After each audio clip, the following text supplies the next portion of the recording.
মুরগির 2 টুকরো বুকের মাংস দিয়ে আজকে দুইটা রেসিপি বানিয়ে নিব, তাও আবার সহজ রেসিপিতে।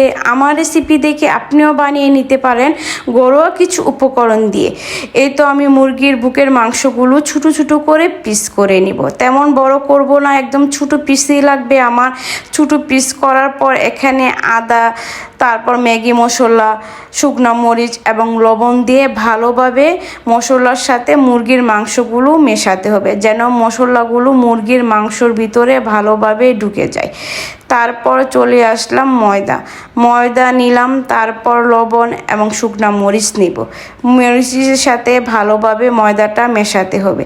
এখন চলে আসলাম কুটিং করার জন্য। এই তো আমি পানি এবং ময়দা এবং চিকেন নিয়ে নিলাম। আমি মুরগির মাংসগুলো এক এক করে পানিতে একবার দিব, আরেকবার ময়দায় কুটিং করে নিব। এভাবে করলে কি মুরগির উপরটা খুবই ক্রিস্পি হয়। আপনারা চাইলে করবেন, না চাইলে আপনারা শুধু ময়দা দিয়ে কুটিং করে নিতে পারবেন, কোনো সমস্যা নেই। আমি এখন চুলার ফ্রাই প্যানে তেল গরম করে এক মুরগির মাংসগুলো দিয়ে দিব। তারপর মুরগির মাংসর এপিঠ ওপিঠ আমি উল্টিয়ে দিব, যেন মুরগির মাংসগুলো ভালোভাবে ভাজা হয়। এখন চলে আসলাম মুরগির উইংসটি করার জন্য। প্রথমে তেল দিলাম, তারপর রসুন কুচি, তারপর টমেটো সস, সয়া সস এবং চিলি সস দিয়ে ভালোভাবে মিশিয়ে নিতে হবে।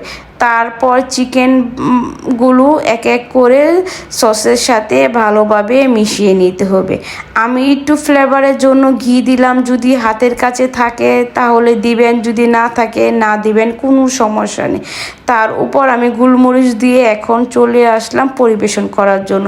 এই তো আমি চিকেন উইংস এবং চিকেন পপকর্নগুলো এক এক করে পরিবেশন করে নিলাম। এখন আমার ছেলেকে বিকালের নাস্তা হিসেবে এইগুলো দিব, কারণ আমার ছেলে বিকালে এই চিকেন পপকর্ন এবং উইংস খেতে খুবই পছন্দ করে। আপনারাও চাইলে আপনাদের বাচ্চাদের জন্য বানিয়ে